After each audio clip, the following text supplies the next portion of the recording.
তুমি স্টুডেন্ট খারাপ হও সমস্যা নেই, তুমি পড়াশোনায় খারাপ হও সমস্যা নেই, তুমি টাকা পয়সা না থাকে সমস্যা নেই, তোমার যত যাই হোক ভাই, তুমি যদি মুসলিম হও 5 ওয়াক্ত নামাজ পড়ো, এটা হলো বেস্ট। তুমি 5 ওয়াক্ত নামাজ পড়তে পারলে আল্লাহ তাআলার কাছে প্রতিদিন ভিক্ষা চাও, 5 বারে 5 বার ভিক্ষা চাও। ভিক্ষা চাইতে চাইতে আল্লাহর কাছে কান্না করলে আল্লাহ একদিন দিবে।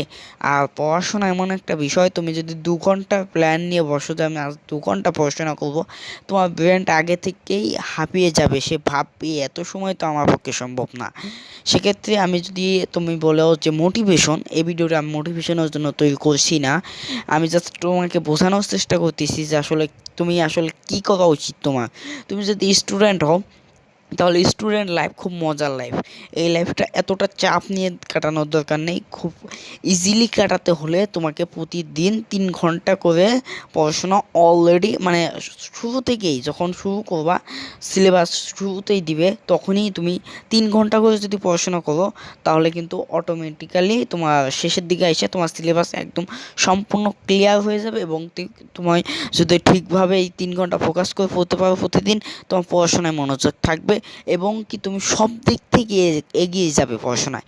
তো এখানে তোমার এই 3 ঘন্টাটাই তোমার কাছে বেস্ট।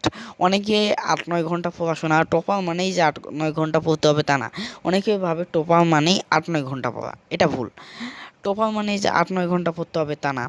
তুমি প্রতিদিন 3 ঘন্টা, যেখানে আমি বললাম তুমি এখানে 1-1/2 ঘন্টা বাড়াতে পারো, কারণ ক্লাস অনুযায়ী একটু পড়াশোনা বাড়াতে হয়। যেমন কলেজে গেলে আমরা অনেকেই দেখা গেছে, আমি দেখছি যে কলেজে গেলেই ভাই বোনেরা আমার যারা আছে, বড় ভাই বোনেরা, তারা কলেজে গেলে পড়াশোনা একটু কম করে।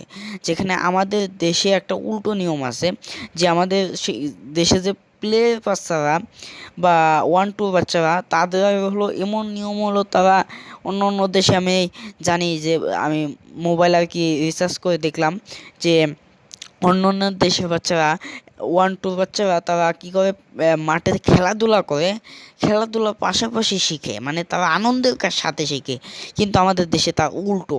আমাদের দেশে কী করে, এই জায়গায় মানে 1-2তেই প্লেতেই তাদেরকে পড়াশোনা নিয়ে ধাক্কায় বজায়, তাদের উপরে মানে পড়াশোনার একটা বস্তা নামায় দেয়। এতে তারা আগে থাকতেই ভয় পায়, পড়াশোনা, পরীক্ষার চাপ, এত কিছু তাদের আগে থাকতেই ভয় পাইয়ে দেয়। তারপরে বিষয়টা কলেজে, আমাদের যারা সায়েন্টিস্ট হতে চাও, ডক্টর হতে চাও, ইঞ্জিনিয়ার হতে চাও বা ভালো পোস্টে যাইতে চাও, তারা কী করে, তাদের হলো নিয়ম হলো কলেজ লাইফে ভালো করে পড়া, বা ইউনিভার্সিটি লাইফে ঠিকভাবে পড়াশোনা করতে হবে। কিন্তু আমাদের নিয়মটা উল্টো। আমাদের ইউনিভার্সিটিতেই যে বাচ্চারা, মানে বড় ভাইয়েরা বোনেরা, পড়াশোনা একেবারে বাদ দিয়ে দেয়। এখানে মানে কি বলবো, যে আমাদের দেশটাই উল্টো। আর কি বলবো ভাই, মোটিভেশন না, তুমি যদি পড়াশোনা ভালো করতে চাও, এই চ্যানেলটাকে একটু দেখো, সাবস্ক্রাইব করতে হবে না, শুধু আমার চ্যানেলে যাও আর কয়েকটা ভিডিও দেখো, তাহলেই তোমার পড়াশোনায় মনোযোগ আসবে ইনশাল্লাহ।